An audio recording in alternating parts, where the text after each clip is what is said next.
Level 1, the Backyard Dreamer. You are 8 years old, sitting on the carpet in your living room, watching a World Cup final you do not understand yet.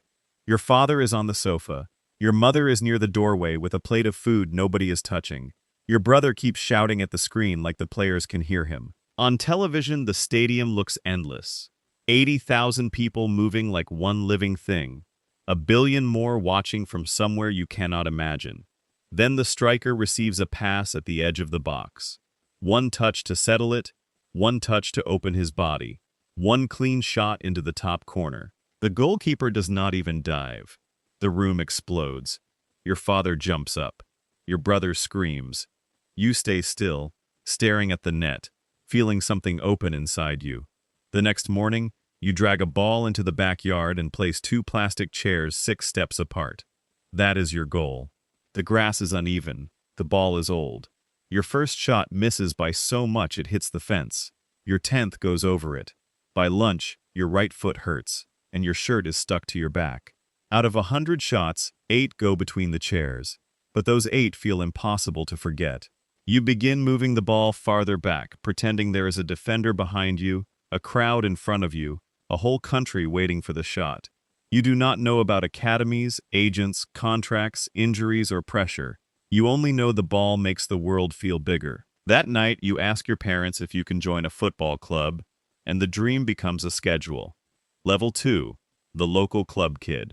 Your first training session is on Saturday morning with 30 kids, 1 coach, and fading white lines. Everyone wants to be the striker. Nobody wants to defend. Half the players chase the ball in a noisy group, and you are one of them. The coach stops play again and again, teaching things that do not feel simple yet. Pass with the inside of your foot. Open your body before receiving. Look over your shoulder. You are not the fastest kid. You are not the strongest. But you listen. When others joke during drills, you watch the coach's feet. When he explains spacing, you try to see the field the way he sees it. Your match is brutal. You come on as a substitute with 15 minutes left. The ball reaches you near midfield. You panic. Take a heavy touch, and a defender steals it. 10 seconds later, the other team scores. Your stomach drops. You think football has exposed you. After the match, the coach calls you over. He does not say you played well. He tells you what you should have done, then says you did one thing right. After the mistake, you kept running. That sentence stays with you. Over the next months, you train harder. You pass against a wall after school. You practice first touch until the ball stops jumping away. One evening, the coach asks if you want to try out for the competitive team. You say yes. Level 3, the competitive youth player. You are 11 now, and football no longer feels like a hobby. Training is 3 times a week, 2 hours each session, even when it rains. Your team travels to other towns in a bus that smells like boots and grass. Matches have referees, lines, parents shouting, and kids who know how to hurt you with one touch. You learn that being good at the local club only meant you were ready to be tested somewhere harder. The coach starts using words you barely knew before: press, cover shadow, transition, weak side, scan.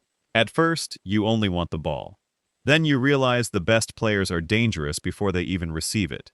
They look over their shoulder, move into space, and make the next pass obvious before anyone else sees it. Your first month is rough. You get pushed off the ball. You arrive late to tackles. You run until your lungs burn and still hear the coach telling you to track back. But something changes because you do not quit.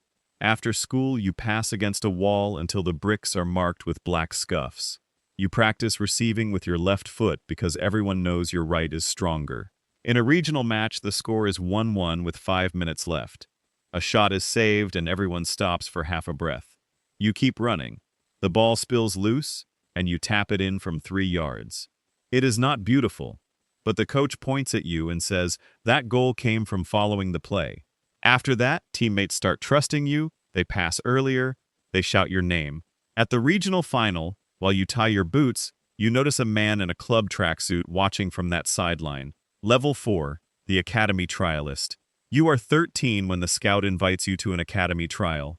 Your parents try to look calm, but the drive there is so silent. The training ground is better than any pitch you have seen. Flat grass, white goals, cones placed with precision. There are 50 boys at the trial and only a few spots. For the first time, you are not special. One winger is faster.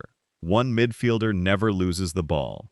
One center back looks built for adult football. The first day goes badly. Your first touch is heavy. Your passes are safe, and under pressure, you play backward. At dinner, you stare at your plate and wonder if the dream ends here. The next morning, the coaches give feedback. They do not only judge talent, they watch how you respond, whether you listen, whether you correct details, whether one mistake becomes three. So you change. You scan earlier. You receive on the half turn. You call for the ball even when nervous. By the third day, you are still not the most gifted player there, but you are quick to improve.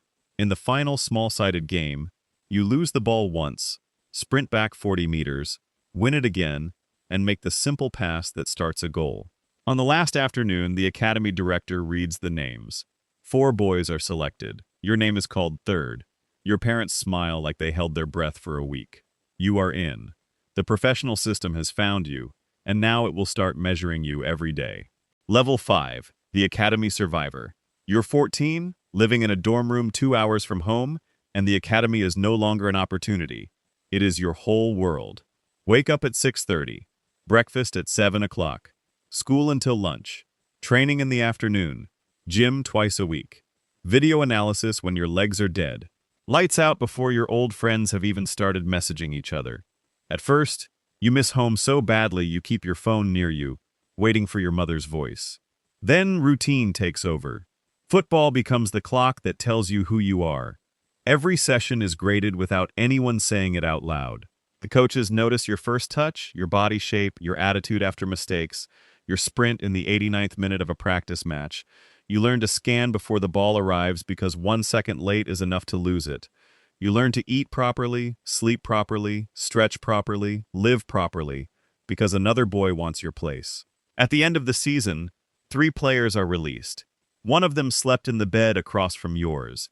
He packs his boots while everyone pretends not to stare. His locker is empty the next morning. That is when you understand the academy does not hate you. It is worse than that. It measures you. You work. You play safer for a month, then braver, then smarter. By 16, the coaches say you have earned a youth contract. The club will pay you to play football. Not much, but enough to make the dream official. Level 6, the Youth Pro. The contract changes how adults speak to you. Not dramatically, but enough to feel it. You are a teenager, sharing a room, carrying your own boots, but now the club has invested in you. Your name sits on documents. Your progress has a cost attached to it. Training gets sharper. You join the under-18s, then the under-21s for sessions, and the first thing you notice is the speed. The ball arrives faster. The press arrives faster. Decisions you used to have 2 seconds to make now have half a second. Your body is the next project. The coaches test sprint times, body fat, jump height, recovery numbers. Your weak foot becomes homework. Your pass into midfield is filmed, paused, repeated. You arrive early for finishing, stay late for core work, eat food because it helps recovery. Other teenagers go to parties. You are asleep before 10 o'clock because training can decide your future daily. The hardest lesson comes in your first under-21 session. You receive the ball with your back to goal and take 1 touch too many. A center back crashes through you, shoulder to shoulder, and you hit the grass so hard the air leaves your chest. Nobody rushes over. The game continues. When you stand up, the coach only says, "Quicker next time." That is adult football introducing itself. You stop thinking of yourself as a talented kid. You begin thinking like someone trying to become employable. Can you help a manager win? Can you follow instructions? Can you survive pressure? Can you make simple decisions at full speed? By 18, you are moved into the reserve squad full-time. You train beside players on real contracts, players with agents and scars from loans in lower leagues. The first team trains on the next pitch. You can hear their shouts. You can see the shirts. Close enough to touch, still far enough to feel impossible. Level 7, the first team rookie. You are 19, living between 2 worlds. On paper, you are a reserve player. In your head, every training session is an audition. The first team trains on the next pitch, close enough that you can hear the manager's whistle, close enough that you sometimes slow your walk to watch them. They are not magical, that is the strange part. They are human, tired, joking, stretching, complaining about the weather. Then the ball starts moving, and the difference appears. One touch, two touches, no panic. They see pressure before it arrives. You spend months waiting for a door to open. It opens because 3 senior players get injured before a cup match. Your name is on the bench. The stadium holds 7,000 people, small by professional standards, enormous to you. In the 78th minute, the manager turns and points. Warm up. Your legs feel light and heavy at once. The 4th official raises the board. You run on. Your first touch is too heavy and the crowd groans. For half a second, you think the level has swallowed you. Then you win the ball back, play a simple pass. You do nothing spectacular. You track your runner. You complete 6 passes. You take one safer shot that rolls wide. When the whistle blows, you have played 15 minutes of professional football. In the dressing room, nobody treats it like a miracle. That is how you know it was real. The next morning, your phone has messages from cousins and kids from the academy. You are not a star. But now, when people say your name, they say first-team player. Level 8, the regular starter. By 22, you are no longer the academy kid getting minutes as a reward. You are in the starting 11. Your shirt is hanging in the dressing room because the manager expects you to play, not because there is an injury crisis. That changes everything. On Saturday, 18,000 people watch you warm up. On Monday, analysts break down your pressing angle. You play 34 league matches that season, score 5 goals, assist 4, and learn that consistency is its own talent. Anyone can look brilliant for 10 minutes. A starter has to be useful when tired, marked, kicked, or ignored. Your first league goal comes from a corner in the 82nd minute. The ball drops at the back post, you hit it badly, and it still goes in. The stadium shakes anyway. Your contract improves, you move into a better apartment. But visibility has teeth. A missed chance becomes a clip online. A bad pass gets replayed with laughing emojis. Fans who loved you last week ask why you are starting this week. Your agent tells you not to read comments. You read them anyway. Then a bigger club makes an offer. The fee is public, 9 million euros, and suddenly your value is a number strangers argue about. At the new club, training is faster again. Internationals sit beside you at lunch. The bench is full of players who would start almost anywhere else. Every rank repeats the same lesson. The reward for climbing is being made small again. You work. You earn starts. By 24, you are not just a player with potential. You are a regular starter at a serious club, and the national team scouts are watching. Level 9, the World Cup legend. You are 25 when the national team calls, and the message arrives after training while ice is wrapped around your knee. For a few seconds, you do not move. You have worn academy shirts, reserve shirts, first-team shirts, and the shirt of a serious club, but this one feels different before you touch it. It carries a country. At camp, players you once watched on television sit beside you. The captain shakes your hand. Every instruction sounds heavier because millions will judge whether you understood it. You do not play in the first match. You sit on the bench in the national kit, singing the anthem, trying to look calm while your heart beats like you are 8 again. On your third call-up, you make your debut. 70 minutes gone, your number appears on the board. Your first pass is simple, your second is braver. Nothing spectacular happens, but you do not hide. Over 2 years, you become a regular squad member. Then the World Cup list is announced. 26 names. Yours is one of them. The boy with 2 chairs in the backyard is going to the tournament he watched from the carpet. In the group stage, you come on with 20 minutes left and win a tackle. By the third match, you start, complete 88% of your passes, create 1 chance, run 11 kilometers, and help your country reach the knockout round. That is where the moment finds you. Round of 16. Minute 88. The score is 1-1. Your legs are heavy. Every player looks one mistake away from collapse. The ball comes to you on the right side. For a second, the stadium narrows into one strip of grass. You remember the backyard, the coach telling you to keep running, the empty academy locker, the tackle that stole your breath, and the debut where you survived. You take 1 touch forward. The defender backs up. The striker moves between 2 center backs. The pass has to be perfect. Too soft and it dies. Too hard and it runs away. You open your foot and send it through. He finishes first time. Goal. The stadium disappears into noise.